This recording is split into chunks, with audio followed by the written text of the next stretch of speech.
Hare Rama.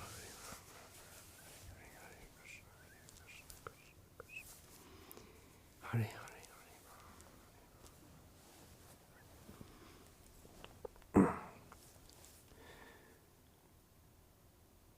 Om Agyana Timirandhasya Gyananjana Shalakaya Chakshuran Militam Yena Tasmai Shri Gurave Namaha.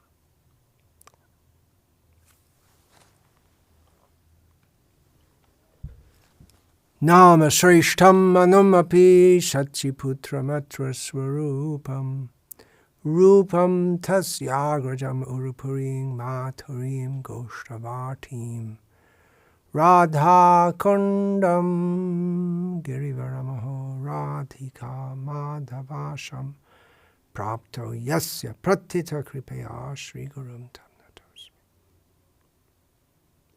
Vandeham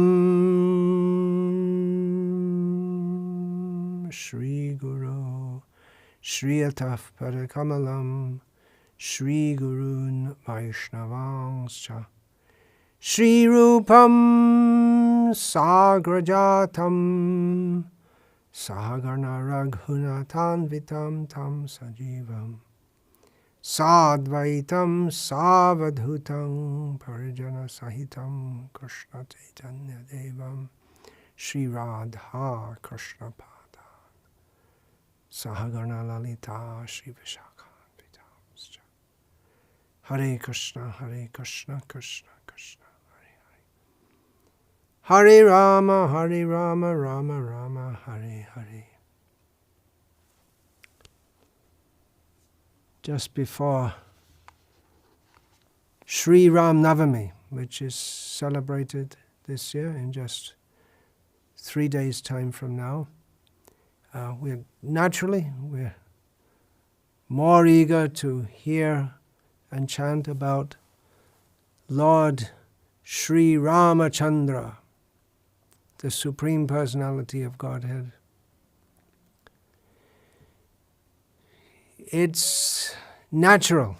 It's natural for us to want to glorify the Supreme Lord, and it's very deeply ingrained, or was ingrained, in the Indian culture. Most of the people were illiterate in India and during the British time. Actually, there was a good system of education, but with the British social engineering, they broke it down to a large extent. So many people were illiterate.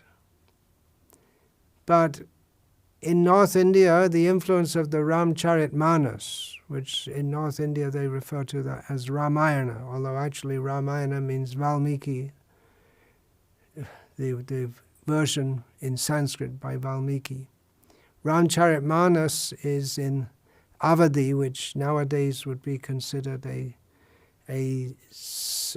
dialect of Hindi, in medieval Avadi language, which is close enough to Hindi that Hindi-speaking people can, to quite some extent, understand it. So the situation was that people's education was in Ram Leela, in North India, in the Hindi, what we nowadays call the Hindi-speaking belt. And people, although uneducated, unable to read and write, many of them, they could recite so many charpois, they're called, the verses from Ramcharitmanas. They could recite, and full of instruction for various circumstances. How could they recite? Because from childhood, they hear again and again and again. So although living in this world, for persons who are raised in such a culture, for them, Ram is real. Not someone to be remembered just around the time of Ramanavami, or around the time of Dashera or Ram Vijay Mahotsav, but all day, every day. this atmosphere we want to create in our farms, of course, our Krishna conscious farm communities. Of course, Gauriya Vaishnavas, our tendency is to focus more on Radha Krishna, Gaurnitai, Gaur-Gadadhara, Sri Krishna Chaitanya Prabhu Nityananda, Sri Advaita Gadadhara, Shivasadi Gaur Bhaktivinoda. That is our tendency. But ideally we should all be so steeped in knowledge of and thought of all the Ramayana, Mahabharata, Bhagavatam, that it's just as natural for us as it is people in the modern age to speak about all kinds of nonsense. The recent American election means that Trump was out and Biden is in, but Trump was, like him or dislike him, Trump was such a personality that he had people talking about him a lot. But what benefit, whether you speak for him or against him, there's no benefit in doing so. But by speaking about Rama, Krishna, Gaura, Nrsimha, Vamana, these avatars of the Lord, how much we're benefited. Just to think of them is purifying. Now this Ramayana, what is the attraction of that? The story is fairly simple compared to Mahabharata, where there's many complex storylines. Ram Leela, it's pretty linear, in as much as there are different khandas, Balkanda, Ayodhya Kanda. It's just, it goes one after the other. Ram is born. Prior to Ram's birth, there's a description of the situation. Ram is born, he grows up, he's taken by Vishvamitra, he marries Sita, he's about to be crowned, and he's sent to the forest. He goes to the forest, and there are different adventures here and there, but the storyline is fairly straightforward. It's not difficult to follow. He goes to the forest, and he's supposed to go to Dandakaranyas, and then spends 10 years. First he's in Chitrakoot, and then nothing much. Nothing much happens until toward the end of the time they say, let's go to see Agastya. So they go to South India. They walk to South India. A long way to go, across the Vindhyas. And then Agastya sends them to Panchavati, no doubt thinking of the Janastan, the Kara, Dushana, Trisiras, the Rakshasas there to be killed, and then the action really starts to pick up a bit, with Ram single-handedly killing 14,000 Rakshasas, including, Kara, Dushan, Trishira,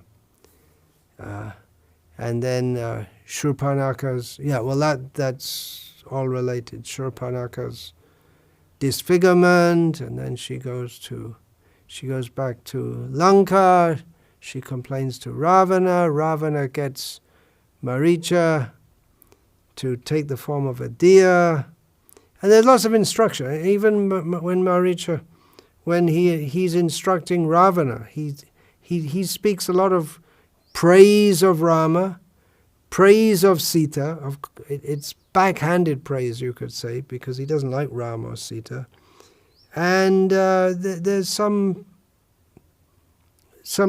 good instruction from the worldly point of view, we find throughout Ramayana. Even Maricha says to Ravana, you should be content with what you have and know your limits.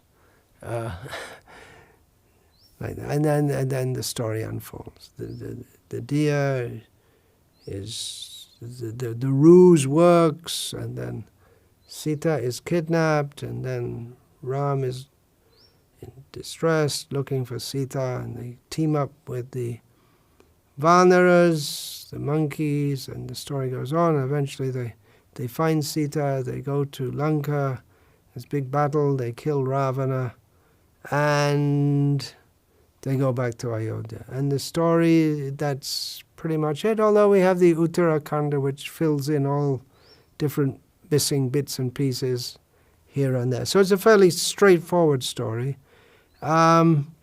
Even completely imaginary stories made up by karmis. I remember reading one. Oh, there are so many which are really quite... Well, that's something which is one characteristic of detective novels, for instance. They have or action novels. They have all kinds of twists and turns and unexpected things happening. It's all quite complex, and you have to be tuned in to understand what's going on. So from that point of view, the Ram Leela, it may not seem to be such an interesting story as many things that novels and this and that. But what is the charm of Ram Leela? Why is it that people like to hear it again and again and again? I'm personally, in this time before Ram Navami, I'm listening to Amoga Leela Prabhu. He took sannyas a few years. Not Amoga Leela, was it? Amala Bhakta. Amoga Leela is also a great devotee, disciple of Srila Prabhupada. Listening to his recitation of Ramayana. Although I know the story. In one sense I can say I know, but what is the attraction to hear it again and again and again? Because Ram, Sita Ram, they are the natural objects of love for us. It's just a natural function of the soul to want to hear about Ram. It's not a natural function of the soul to hear about imaginary persons in a novel. It's not a natural function of the soul to hear about the latest lucubrations of speculative scientists or the outbursts of politicians. These are the perverse reflections of the tendency to want to hear about actually great personalities. Even to hear about demigods, that's also very good. And the demigods, Lord Shiva, people like to hear about Lord Shiva also. But because he's a great devotee of the Supreme Lord, therefore it's also relishable to hear about him. And in the Vedic literature, the Puranas, we have so many narrations of demigods and this and that. But really it's Vishnu, the Supreme Lord, his pastimes. And among all his pastimes, there are various avatars. We don't hear much about... it's related, but we don't hear much. There's not nearly so much the matter available, subject matter available for us to hear about Matsya, Kurma, Varaha, even Narasimha, there's more. Vamana, there's more than Matsya and Kurma. Parashuram, something is there. But really the two lords, Rama and Krishna, and later Chaitanya Mahaprabhu, there's so much material available. Even the Ramayana, generally people nowadays, they go through abridged versions. But it's good also to go through a full version with commentary. But even the Ramayana we have available in the world at the present time, Valmiki's Ramayana, that's also an abridged version, because the original version is lakhs and lakhs of verses long. But who in Kali Yuga is going to have a lifetime long enough to hear that? Because we can just like we have 10 years in Ramayana, practically 10 years just summarized briefly, because it was routine life, blissful life. Ram, Sita and Lakshman living in the forest, but it was just straightforward day to day. They were rising and doing their bathing, doing their religious duties, and so. But in between, there's so many things, little things. It may be what we think little things. Just like in Chaitanya Charitamrita, so many things are recorded, but no doubt many, many more things are not recorded. All blissful, but how much can we catch? How much can we remember? How much can we as conditioned souls appreciate? So these Ramayana, Bhagavad Purana, Srimad Bhagavatam, and Chaitanya Charitamrita, Chaitanya Bhagavat, they're like primers. They're just enticing us. Hear about it. And then we develop a desire. Oh, that's what I want. That's what I really need. I let me live in such a way, absorbed in thoughts of Krishna, that I can go to Krishna. Then we live with Krishna. Then we go to live with Krishna. Then exactly hearing about Krishna, it's not exactly the same. Definitely in Krishna Lila, there's hearing about Krishna also. Therefore we have Gopi Gita, Venu Gita, the gopis, when they're not directly with Krishna, they're glorifying Krishna. They're remembering Krishna.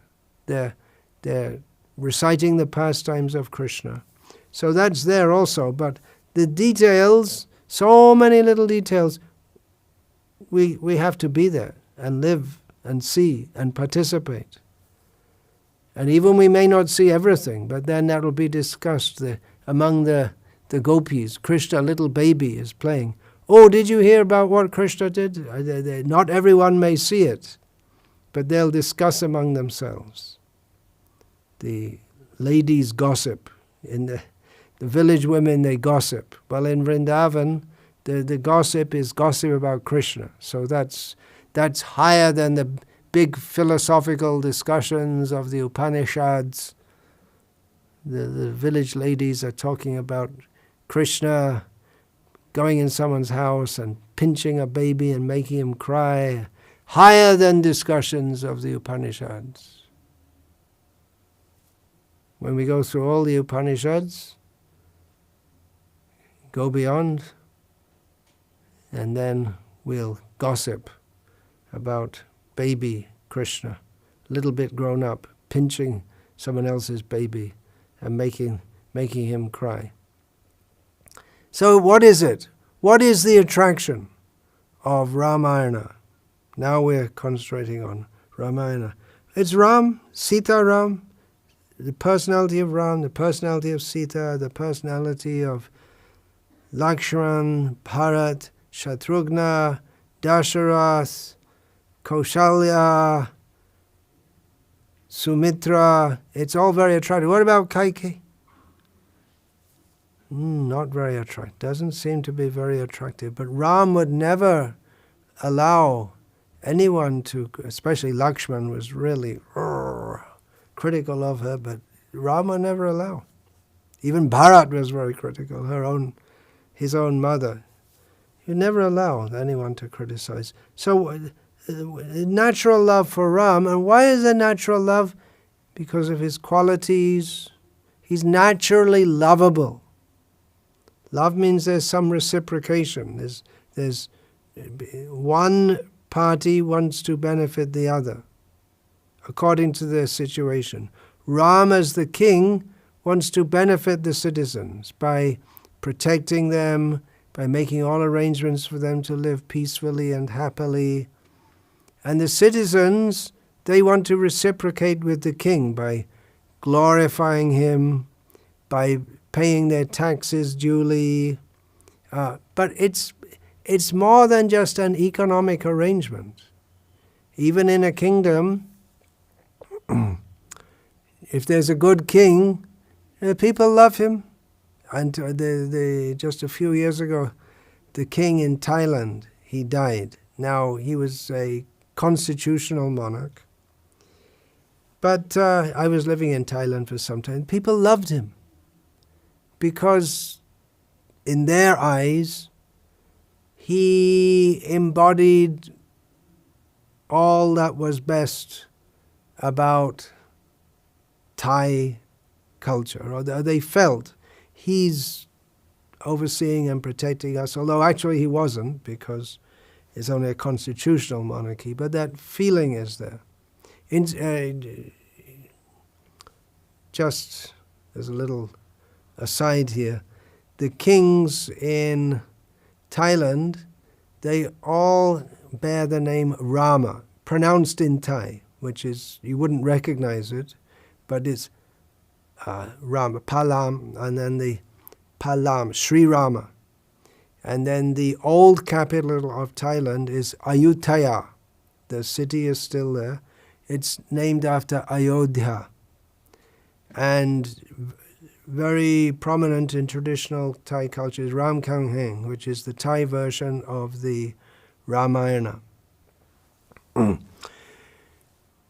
So yeah, Ram Leela is widely spread all over what we now call Southeast Asia. It was there in Afghanistan, everywhere. It was Mahabharata, the great culture of India. So people they love the king in Thailand, maybe not the present one so much.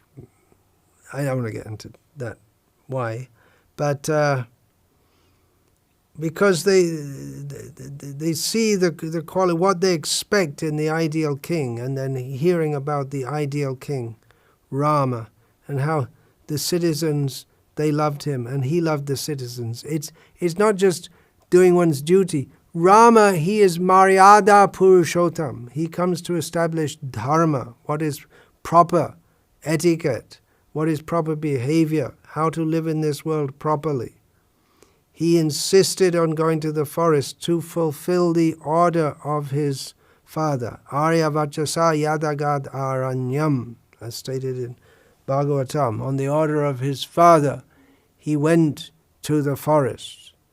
Why? Because his highest duty is to obey his father. Even though in so many ways it would cause so much distress, but he has to, first thing he has to follow the order of his father. He's very fixed on that lesson he has to give. So his righteousness,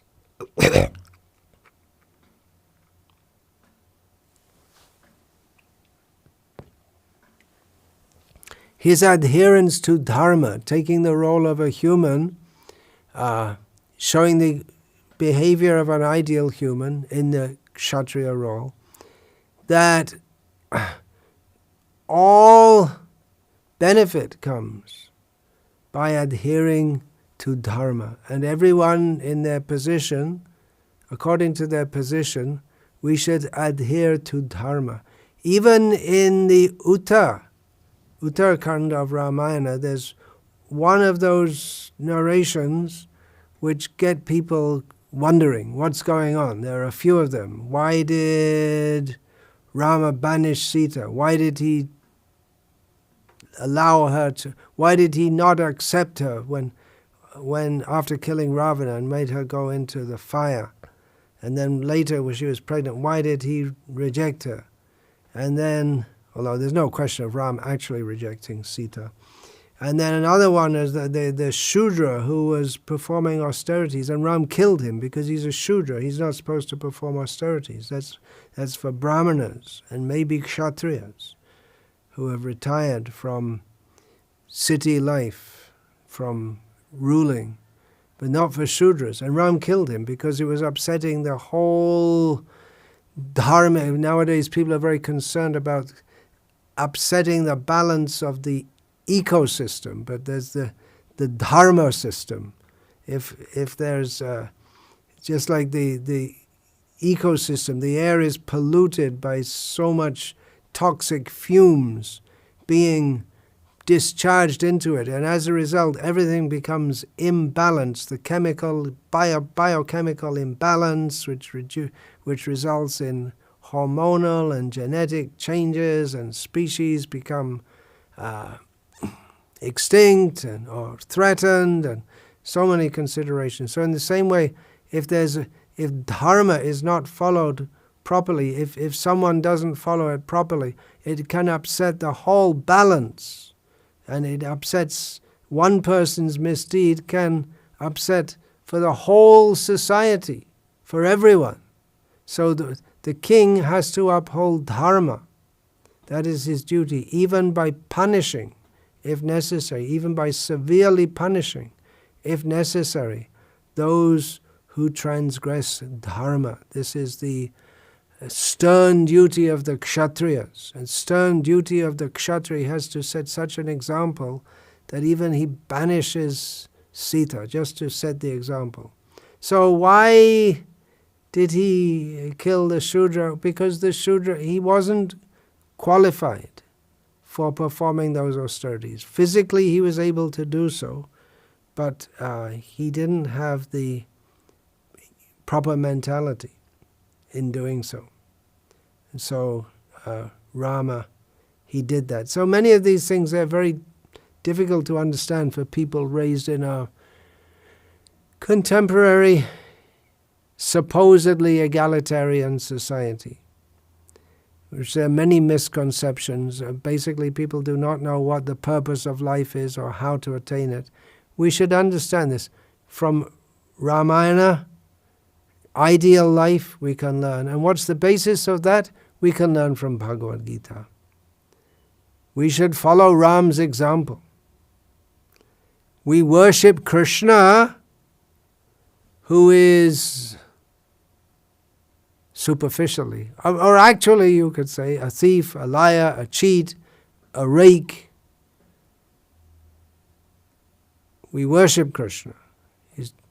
But we should follow the example of Rama in our lives. So that's why for Gauriyas also, even to learn how to live in this world, it's important for us to understand Ram Leela, to see how committed we should be to following the rules and regulations of the Varnashram system, with the faith that by doing so, that is pleasing to the Supreme Lord, that will maintain order in human society in a manner that everyone can ultimately be raised to the spiritual platform. Of course, in Gauriya Vaishnavism, we hear a lot about transcending Varnashram Dharma, but first we should know what it is and follow it. Simply to transgress it, transgression and transcending are not necessarily the same thing. Sinful, generally to transgress Varnashram Dharma is sinful, and it leads to degradation. When one is on a very highly elevated platform, one can transcend it. That is another kind of transgression. But that fulfills the purpose of Varnashram, which is to bring one nistraigunyo bhavarjuna, to bring one beyond the three modes of material nature in which the Varnashram is concerned with. But if one is within the modes of nature and transgresses Varnashram Dharma, then he just sinks down to the lowest tamagun. Varnashram Dharma can be followed at least if one is in Rajoguna, and then comes up to Sattvaguna. And even if one is in the transcendental position, one should generally follow Varnashram Dharma. This we learn. We have to hear Ramayana and understand it, and it needs to be explained to us very much so at the present time. We hear Ram Leela, but for us it may just seem like some kind of fairy story. They call it Hindu mythology. Because it seems so different to our way of life and our way of understanding and thinking at the present time. So it requires to be explained also. And it requires to be explained why we should follow this example and how we can do in our present lives. The modern, ridiculously over-complex society, based for all its sophistication and high talk and high education, is based basically on controlled hedonism. Let everyone enjoy as much as they can. Making a society in which everyone's supposed to enjoy themselves. But it's such a long way away from this society based on duty. We see Rama. He's loved by the citizens because he lives for them. His foremost duty is to protect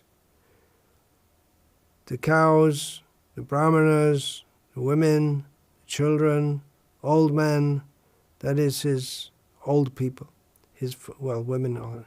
So that is his duty. But he does it out of love also. And we find throughout Ramayana, we find that it's a very nice culture. It's based on love. We find in the ashrams of the rishis, the birds and the animals, they move around without any fear. Just because the rishis, they love all the animals and birds and everything. And the animals and birds can understand that and reciprocate with that. So it's a very nice culture. And so by hearing Ramayana repeatedly, and then naturally our love for Ram will start to arise, unless we're a demon, like Ravana. He heard about Rama, and he didn't think, oh, that's very nice. He thought, oh, that's very bad. He thought just the opposite. Or if you're a Jain, the Jains, they became so envious, they made their own Ramayana in which Ravana's the good guy and Ram's the bad guy. No, actually Ram, they say, Ravana's the main good guy, but then Lakshman kills Ravana, and Lakshman goes to hell, and Ram becomes self-realized, according to their understanding. Complete distortion. And they say, well, we don't believe. See, these Hindus, they're all sentimentalists, and they invented so many stories in Ram Leela. We don't believe in all that.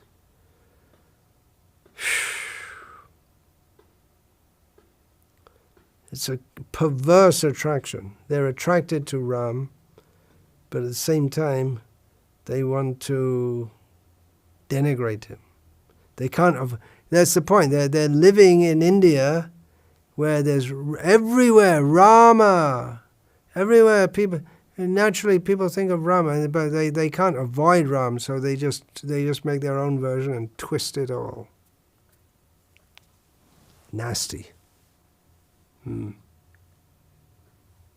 But naturally, if we hear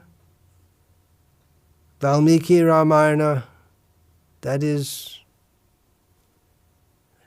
original. Actually, there's Mula Ramayana, which is lakhs and lakhs of shlokas, but we have in the original for us in this world at the present time today, Ramayana, Valmiki, we have that.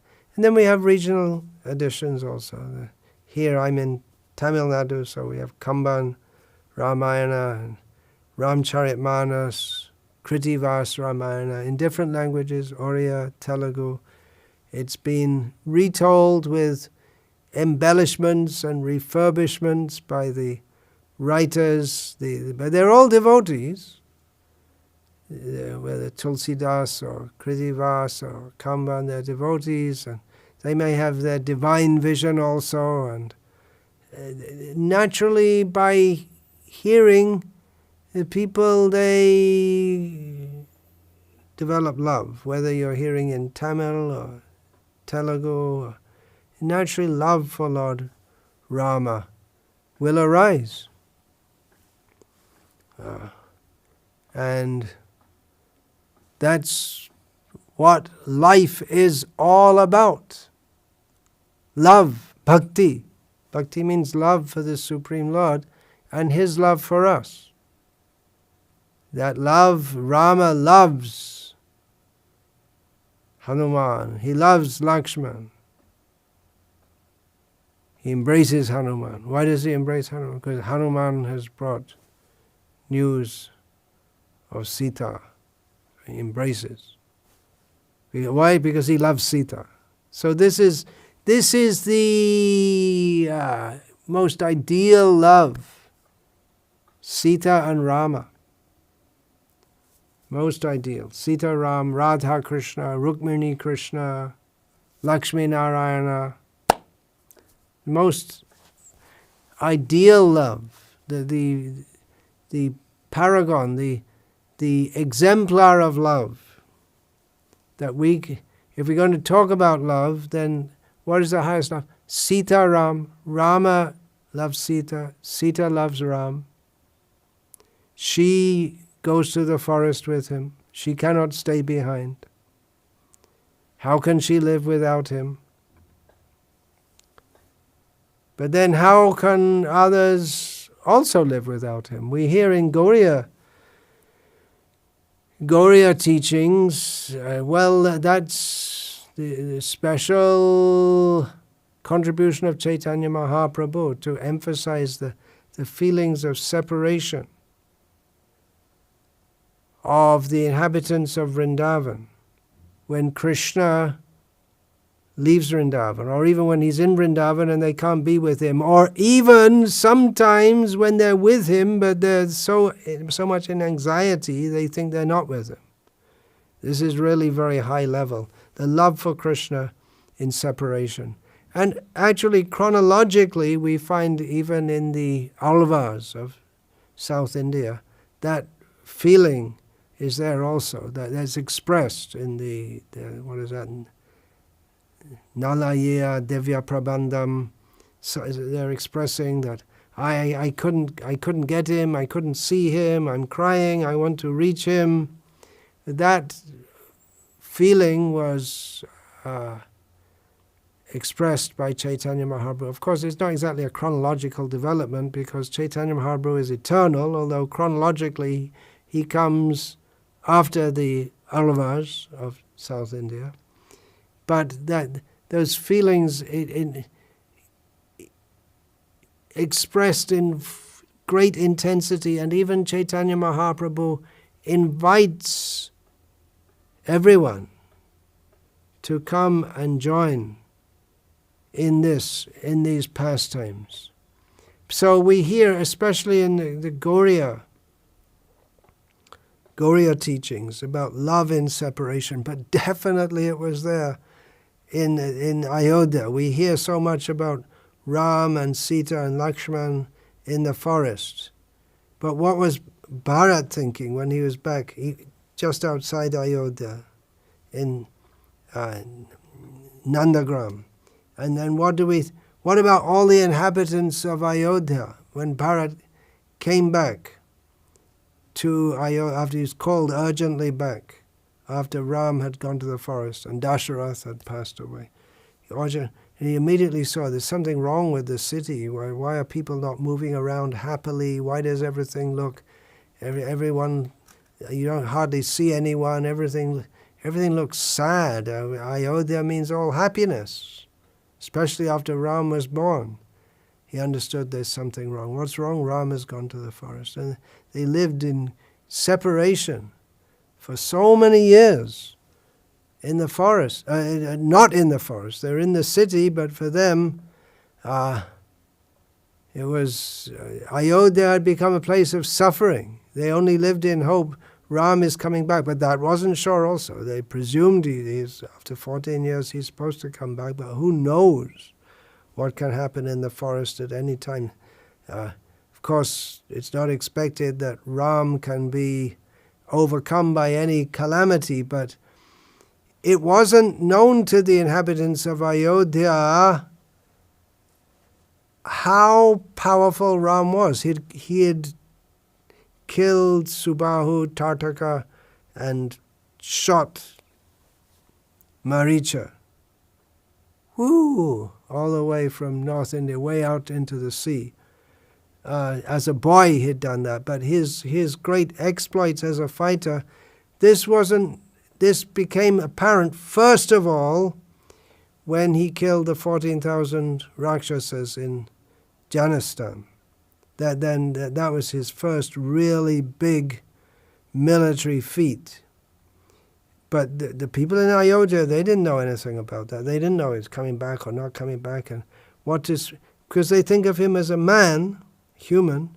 So in the forest, anytime you can get bitten by a snake, there are tigers and lions and bears and elephants and all kinds of wild boars. There are all kinds of dangerous animals. So it wasn't sure he was going to come back at all. So they were hoping, living in separation. Sita went to the forest with Rama, but what happened to the girls who were with her? They were so happy. We don't even hear about them, but so many girls, they came when a princess comes from she goes from one city to another when she's married. She goes from her father's city to her husband's city. And then the girls who have been raised with her up to that age, her maidservants, who also are just like friends, they go with her to continue serving her. And then when she came to Ayodhya, from the Ayodhya side, she'd also get more maidservants, so many maidservants. And they, in the inner apartments, they spend a lot of time in the inner apartments. They're not out in the city like the men. So they spent a lot of time there. They'd be together. And how much... That was a very happy life for them. They're with Sita. They're bathing her, helping her dress, arranging her hair, painting her feet with altar, and at the same time dressing her very nicely for Rama. They're all in love with Rama in a different way.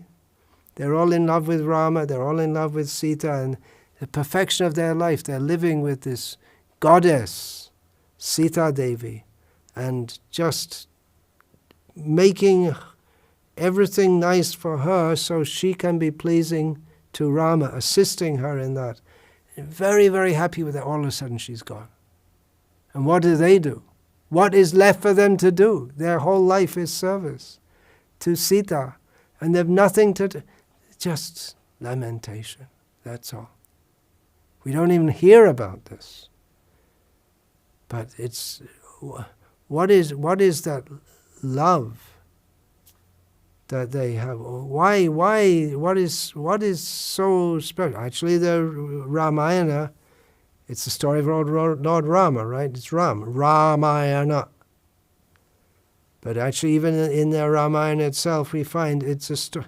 Actually, the central figure is Sita. It's about Sita. And we find in the Sri Vaishnava Sampradaya, they emphasize Lakshmi more than Sita more than Rama. Why is Rama great? Because of Sita. Why is Narayan great? Because of Lakshmi. The people, they tend to get it around the you can say the inner core, the esoteric Vaishnavas. They say, yeah, Narayan is supreme. Yes, who's supreme? Shiva. No, Narayan is supreme. But then, actually, when you get into it more, you get into it deeper, we find out who is supreme. Yeah, Sita.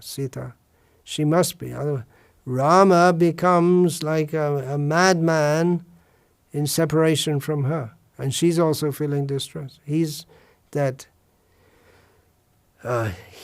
Supreme Lord, but he's so much in love with her. So again, it comes to the question, who's supreme, Sita or Rama? Lakshmi or Narayana? Yeah, Narayan supreme. Right, Narayan supreme. Angani yasya sakalendriya vritti manti pashanti panti kalayanti chirang jaganti. He can do the functions of his body he can do with any part of his body, he can do anything. So he produces Brahma from his navel. He doesn't need a... Generally, if a man wants to create a son, generally, always, if a man wants to create a son, he has to have a female. But Narayana does it. So he's superior to Lakshmi. Yeah, okay. All right, that's one perspective. But the more internal perspective is that Sita, who is this goddess? And even the devotees, they describe the beauty of Sita, the beauty of Radha, and even they'll describe her breasts are so nice, her hips are so nice. But there's no... Actually, these things are not to be discussed by materialistic people. But devotees, they don't take it in a lusty way. That's for Ravana. They want to lust after Sita and then be destroyed. But the devotees see she's the mother, and they describe her beauty. She's a goddess. We describe the beauty and try to paint the picture of Sita. How beautiful. And we can try to paint, we can try to describe, but there's no description actually. But that's appreciating her beauty as mother and how she is appreciated by Rama. And even Rama's appreciation for her beauty, it's not the appreciation of a man in this world for the beauty of a beautiful woman of this world. That's called lust. But the experience, the rasa of prem, there's appreciation of the beauty. But in our contaminated consciousness, we cannot understand what Rama feels upon seeing the beauty of Sita. It's not a lusty, it's not mundane lusty, it's prem.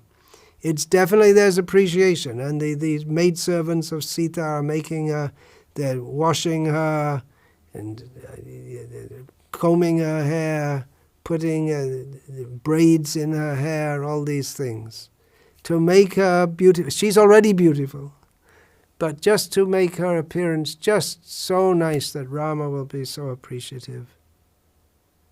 So the Rama, he appreciates her beauty. He's attracted by her beauty, but not in a lusty way. But Ravana, he only sees the reflection, Maya Sita. And even that Sita, she's in captivity under Ravana. And she's not bathing, in a very sullen, completely despondent attitude, not eating, so very thin, but still she's so beautiful that Ravana is captivated by her beauty and wants to enjoy it, even in such a condition. So this is a feature, the goddess. So beautiful. The goddesses, they're so beautiful. Even the mundane goddesses. We can't imagine. We say that Radha is so beautiful, so much more beautiful than any Durga, Saraswati, but even Parvati. Generally we don't. Parvati, so beautiful. Saraswati, so beautiful. They're beautiful above. And again, they're mothers. We appreciate their beauty, but it's not in the mood of wanting to enjoy, but just appreciation. So beautiful. Then we have Lalita Sahasranam, then 1,000 names of the goddess, Devi, Durga, Parvati. Yeah. So this is on a just a higher level. This can be appreciated with the love that we get from hearing naturally we imbibe the loving feelings. If we hear from devotees, if we hear from Mayavadis, then we'll get a kind of love mixed with envy. It's not really love at all. It's an appearance of love. But if we hear from devotees about the pastimes of Radha Krishna, Rukmini Krishna, Sita Ram, then naturally that love will arise. And then when we hear the descriptions of Sita's beauty, we won't become like Ravana and want to enjoy.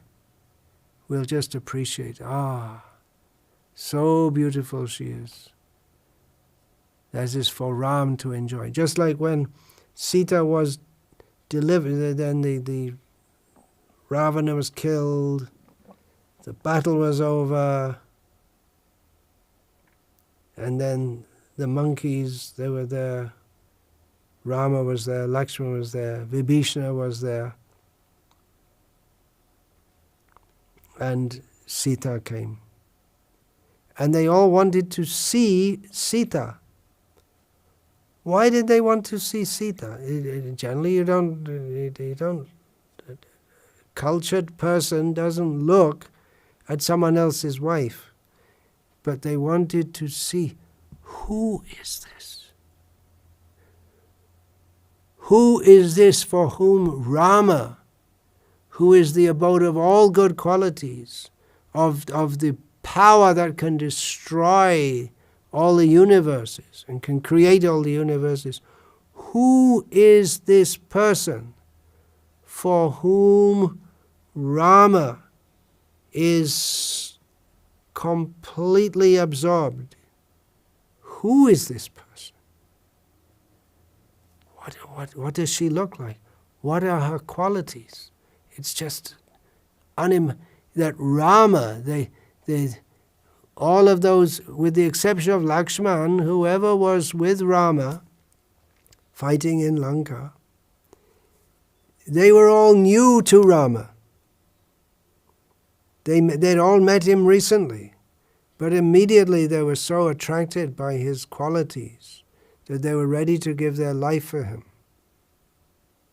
They're completely absorbed in love of him. They can understand what a personality. But then, who is this? Who is this woman who can be the wife of this Rama? And he's so wrapped in love for her, he won't accept any other wife. So they wanted to see, but not out of lusty feeling. There's no question there. But simply, they want to see how beautiful she is. So we can actually appreciate the beauty of Sita, Radha, Rukmini, Lakshmi, Parvati, Saraswati, when we don't want to enjoy, when we don't have a motive to this very highly perverse attitude to want to enjoy them. What is that? That's incest, isn't it? We want to enjoy any woman of this world. Actually, all the women are meant for Krishna. They're all our mothers. Of course, it's said. It's said that one should see matrivat paradareshu. One should see all women as mothers. The wives of others we should see as mothers. That we should see. One's own wife one should see as a wife, not as a mother. But if we understand intrinsically, every living being is meant to be enjoyed by Krishna. We have no propriety over anyone. So the desire to enjoy in this world, it is perverse. And when we fully overcome that desire, then we become actually eligible to appreciate the beauty of Sita and the beauty of Rama and the beauty of their love for each other. Eligible means we can begin to enter the understanding. Or even in our conditioned state, if we start to hear with faith, shraddhanvita, even in our conditioned state, if we hear with faith, then the purification takes place. We hear from devotees and we don't think of Sita as some object of our enjoyment. If we hear from devotees from the beginning, we understand she is the object of Rama's enjoyment and Rama's love. And of course, it's not just her beauty. It's Rama, his qualities, Sita's qualities, all their qualities. Beauty is immediately apparent to the eye, but that's described. That's at the very beginning of Ramayana. Who is that person in the world at the present time who has all good qualities? And his description of Rama and everything, his voice, his attitude, his humility, his gravity, he's ideal. And then who can be his wife? Is Sita Devi. There's a narration. I got it here. Narration, yeah, of Sita Devi, the compassion, the female compassion, the female quality of compassion. That the battle is over, Ravana is killed, Hanuman is sent to bring the news to Sita and bring her into the presence of Rama. Hanuman's already seen her. He knows where she is, who she is. So he goes. And then Sita is always guarded in the Ashok Grove by Rakshasis who've been tormenting her on the order of Ravana, threatening her, if you don't submit to Ravana, we'll eat you for breakfast. And they're quite capable of doing that. Tormenting her, to try to goad her into submitting to Ravana. Hideous in appearance. Only the very sinful people will be born in such a situation with such a mentality. So Hanuman said, okay, it's all over. The battle's over. The Rakshasas are defeated. So you just give the word and I'll kill all these Rakshasis who have been tormenting you. It'd be, killing women isn't generally wanted, but these women, it'll be a great pleasure, Hanuman said.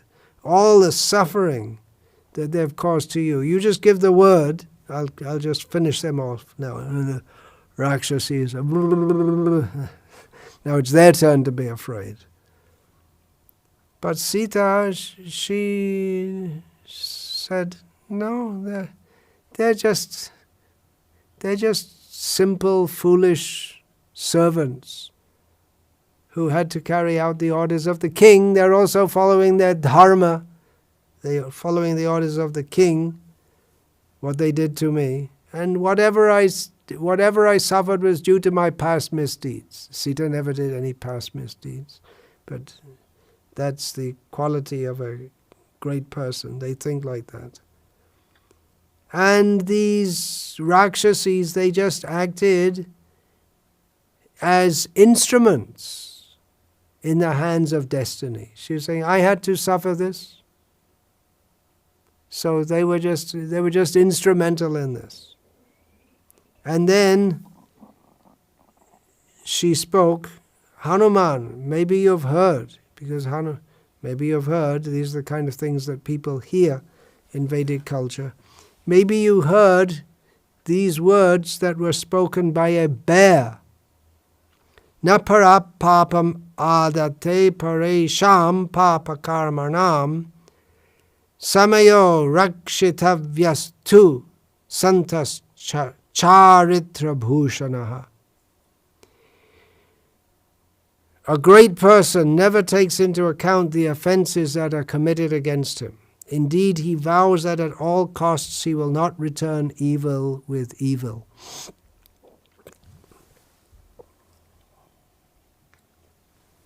So Sita Devi says these words were spoken by a bear, and it's not elaborated on in Valmiki Ramayana, because Sita presumes that Hanuman knows what she's talking about, and the hearers in general, they're expected to know what it's all about. If we don't know what it's about, it is narrated elsewhere in the Vedic, in the broad corpus of what we call Vedic literature. So once upon a time, there was a hunter in the forest. He went hunting in the forest, but he got hunted himself by a tiger. So he was being chased by a tiger, and he saw a tree he could climb up, so he quickly climbed up the tree, big tree. And then he climbed up and he saw there was a bear lying on it was a big tree, so a bear was lying on the branches. And the tiger said to the bear, "You see, this hunter is our common enemy. Now I'm hunting the tiger. I got behind him, but if he had got me in he could have got me in such a situation that from behind a tree he would have shot me if I hadn't seen him. So he's our common enemy. He can hunt and kill you also. Therefore, you just push him out of the tree and I'll eat him, and then we'll both be benefited." And the bear said, "Well, the hunter has taken shelter of my home, and therefore I won't do any harm to him. To act in such a way would be most wrong, against dharma." And then the bear just went to sleep on the branch.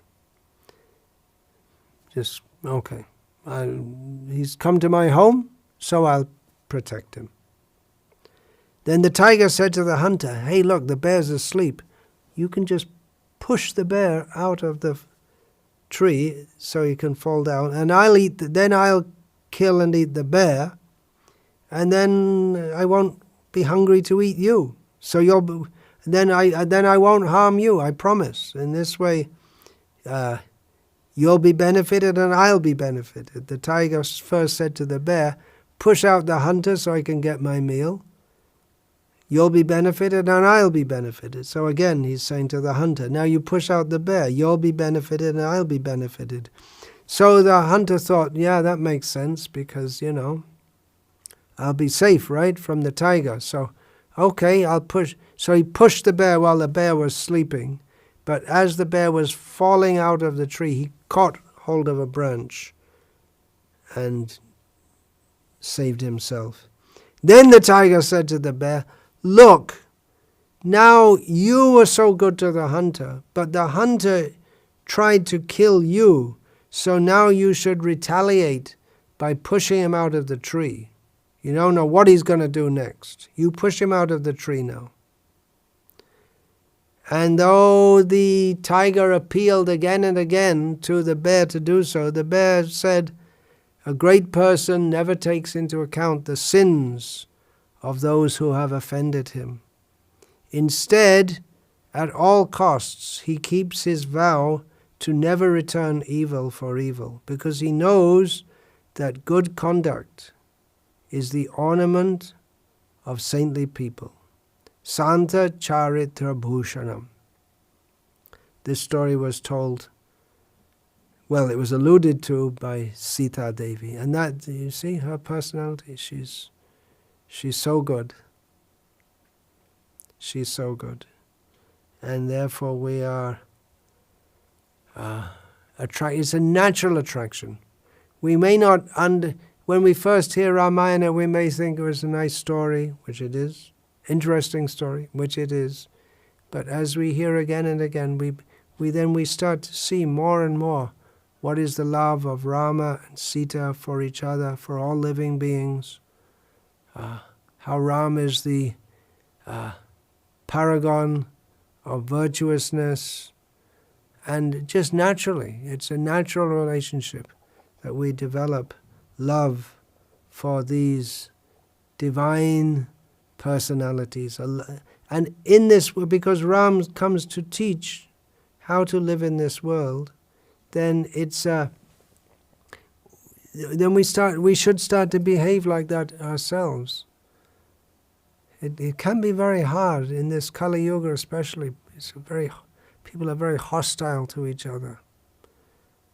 But forgiveness is good. But then Ram also taught, by his behavior, that certain people, they should be punished. They shouldn't be forgiven. Those who are not going to change their character. If Ravana had come like Vibhishana and surrendered to Rama, then it wouldn't have been such an interesting story.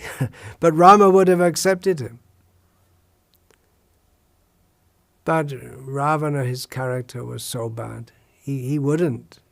He was told again and again and again, don't pick a quarrel with Rama. Don't do it. Maricha first told him, and then even definitely Vibhishana told him. Mandodari told him, his foremost wife. Even Kumbhakarna told him. He wouldn't listen. He was so overcome by lust. Lust, a very intelligent person, but his intelligence was overcome by lust. So there's so many lessons to learn from Ramayana. It's not just some story. Not just some story. It is a story, but so many things to be learned. And ultimately, learned, yes, how to live in this world, we can learn, but also the imbibing by hearing about the great qualities of Sita and Ram, and Hanuman, and Lakshman, and Bharat, and Shatrughna, and Dasharath, hearing about their qualities, and so many others also, then we develop a desire to be like that, and we learn how to be like that. It's such a great boon. This should be the education. We in history class, what did I learn about? Some of the names I remember. Pitt the Elder, Pitt the Younger, Disraeli, the Corn Laws, Queen Victoria. In history class, we had to study some segment of British history. And it could have been hearing about Rama and actually improving our character and something for our eternal benefit, instead of diverting our attention to these ephemeral things. So let us hear, let us always hear, go on hearing the pastimes of the Supreme Lord, the names, the forms, the qualities, the pastimes, and become purified and go there. What do we want to remain? Why do we want to stay in this material world? Become a Rakshasa, that's all. The material world means we're living like Rakshasas. We should be devotees and go to Krishna in the spiritual world, live with him eternally. We have to choose. Do we want to be like Lakshman, Hanuman, serving Rama, or we want to be like Ravana, wanting to enjoy beautiful women of this world, or the beautiful women dress themselves up to try to imitate Sita or whatever. Of course, it's auspicious in Vedic culture for women to dress themselves nicely on auspicious occasions. But if they do so within the ambit of Vedic culture, that's all very good. But if they do so for the purpose of grossly attracting men, that's very bad. And that's all that, because there's no Vedic culture nowadays. All that's left is this Rakshasa culture. How can we expect any goodness in the world? For all the Black Lives Matter and equal rights and save the whale, people for ethical treatment of animals. People have some idea we should try to make things good, but they don't know the basis for trying to make things good. So all their endeavors end in disaster. So real education we should give. Bhagavad Gita, Bhagavatam, Ramayana, this is real education. Hare Krishna. All glories to Srila Prabhupada, who's introduced us to all of this and who himself is the exemplar of divine spiritual love. All glories to his divine grace, Srila Prabhupada. Vancha kalpa tarubhyascha kripa sindhubhya patitanam pavanebhyo vaishnavebhyo namo namaha dante nidhaya churnakang padaya nipatya kritva chakakushatametatham bravime he sadhava sakala eva vihaya durad goranga chandra charne kuruta Parivadatu jano yata tata va nano mukharo navayam vicharyamaha. Hari rasa madira madati mata bhuvi vilutama nartama nirvishama. Hare Krishna, Krishna Krishna, Hare Hare. Hare Rama, Rama Rama, Hare